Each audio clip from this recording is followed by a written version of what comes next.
ഇന്നത്തെ അറിയിപ്പുകൾ.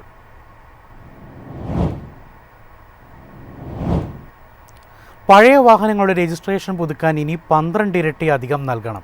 അധിക ഫീസ് ഈടാക്കി തുടങ്ങി. 800 രൂപയ്ക്ക് പകരം ഇനി 10,000 രൂപ ഈടാക്കും. കേന്ദ്ര തീരുമാനം സംസ്ഥാന സർക്കാരും അംഗീകരിക്കുകയായിരുന്നു. പഴയ വാഹനങ്ങളുടെ രജിസ്ട്രേഷൻ പുതുക്കാൻ 800 രൂപയ്ക്ക് പകരം 10,000 രൂപ ഈടാക്കാൻ സോഫ്റ്റ്വെയറിൽ ക്രമീകരിച്ചിട്ടുണ്ട്. ഉയർന്ന ഫീസ് എന്നത് കേന്ദ്ര തീരുമാനമാണെങ്കിലും നേട്ടം സംസ്ഥാന സർക്കാരിനാണ്. വർദ്ധിച്ച തുക സംസ്ഥാന സർക്കാരിന് ലഭിക്കും. കഴിഞ്ഞ ബജറ്റിൽ സംസ്ഥാന സർക്കാർ പഴയ വാഹനങ്ങളുടെ നികുതി 50% കൂട്ടിയിരുന്നു. ഇതിനു പുറമെയാണ് ഇപ്പോഴത്തെ ഫീസ് വർധനയും. ഇതോടെ പഴയ കാറുകൾ അറ്റകുറ്റപ്പണി തീർത്ത് രജിസ്ട്രേഷൻ പുതുക്കാൻ വാഹനവിലയേക്കാൾ ചെലവിടേണ്ടി വരും. ഫീസ് വർധന ചെറുകാറുകളുടെ സെക്കൻഡ് ഹാൻഡ് വിപണിയെയും പ്രതികൂലമായി ബാധിച്ചു. പഴയ ജീപ്പുകൾ വ്യാപകമായി ഉപയോഗിക്കുന്ന മലയോര മേഖലയ്ക്കും ഫീസ് വർധന കനത്ത പ്രഹരമാണ്. ടാക്സി മേഖലയും ഫീസ് വർധന പ്രതികൂലമായി ബാധിക്കും. നിരക്ക് വർധന പിൻവലിക്കണമെന്നാവശ്യപ്പെട്ട് Kerala state auto taxi light motor workers federation CITU രംഗത്തെത്തി.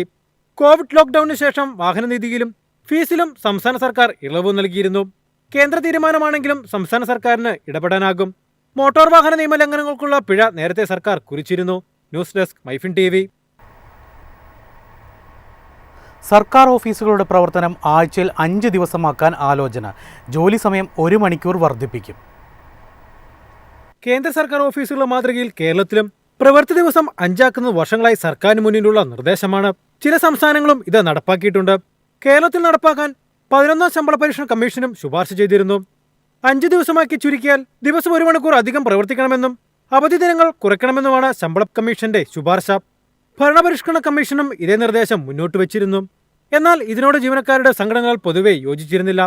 സംഘടനകളെ ചർച്ചയ്ക്ക് ക്ഷണിച്ചുള്ള നോട്ടീസിൽ ഇത്തരം വ്യവസ്ഥകളോ നിർദ്ദേശങ്ങളോ ഉൾപ്പെടുത്തിയിട്ടില്ല. വ്യവസ്ഥകളോടെയുള്ള മാറ്റം സംഘടനകൾ അംഗീകരിക്കാൻ സാധ്യതയില്ല. അതിനാൽ പെട്ടെന്ന് ചർച്ചയ്ക്ക് വിളിച്ചത് പ്രവൃത്തി ദിനമാറ്റം അടിയന്തരമായി നടപ്പാക്കാനല്ലെന്ന് സൂചന. News desk Myfin TV.